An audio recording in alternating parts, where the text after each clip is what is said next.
যারা মমতা ব্যানার্জির বিরুদ্ধে বলবে, যারা মমতা ব্যানার্জির এগেনস্টে লড়াই করবে, তাদের রাজনৈতিক ব্যক্তিকেও উনি রাজনৈতিক লড়াই তো লড়েন না, উনি তো পার্সোনাল লড়াই লড়েন।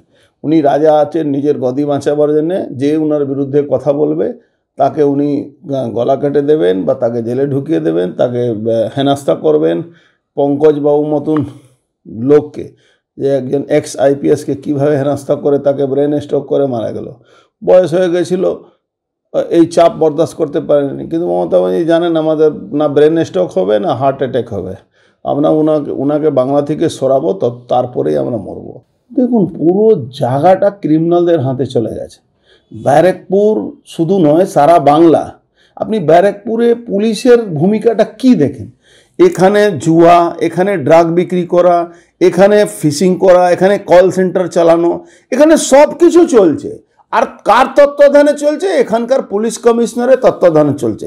পুকুর ভরাট পুলিশ কমিশনারের তত্ত্বাবধানে, ডিস্ট্রিক্ট ম্যাজিস্ট্রেটের তত্ত্বাবধানে, আজ কল সেন্টার পুলিশ কমিশনারের তত্ত্বাবধানে, থানার ওসিদের তত্ত্বাবধানে। এখানে বাকিটা কি আছে? ঘর বাড়ি 5টা ভেঙেছে, 50টা ভাঙবে, ঘাবড়াচ্ছেন কেন আপনারা? এখানে কোনো লোক, কোনো হিন্দু এখানে বাঁচতে পারবে না, তৃণমূল কংগ্রেস যতদিন। কিন্তু আমার একটা অনেক বড় আশঙ্কা আছে, এই আশঙ্কাটাকে জন্যেই আমরা বারবার বলছি, চিন্ময় প্রভুকে যে কোনো মূল্যে বাঁচিয়ে নিয়ে আসতে হবে, বাঁচাতে হবে।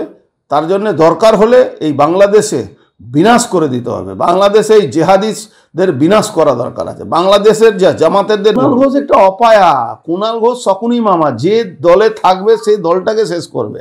আপনি চিন্তা করবেন না কেন ওনার বাড়ি, ওনার ছেলে ওকে অ্যাকসেপ্ট করেছে, বাড়িতে উঠতে দিয়েছে, উঠোনে উঠতে দিলেই এই ঘটনাটা ঘটেছে।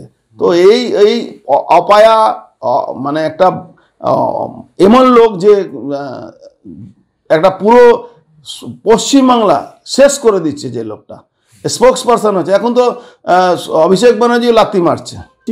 প্রত্যেকটা ঠাকুরের কাছে আমি এটাই প্রার্থনা করি, যখনই যে মন্দিরে যাই, কি একটা লোক বাংলায় আশার আলো দেখাচ্ছে, কি বাংলায় বিজেপিকে আনতে পারে, সেই লোকটা হলো শুভেন্দু অধিকারী। সেই শুভেন্দু অধিকারীকে মমতা ব্যানার্জি যে কোনো মূল্যে রাস্তা থেকে সরিয়ে দেওয়ার চেষ্টা করবেন।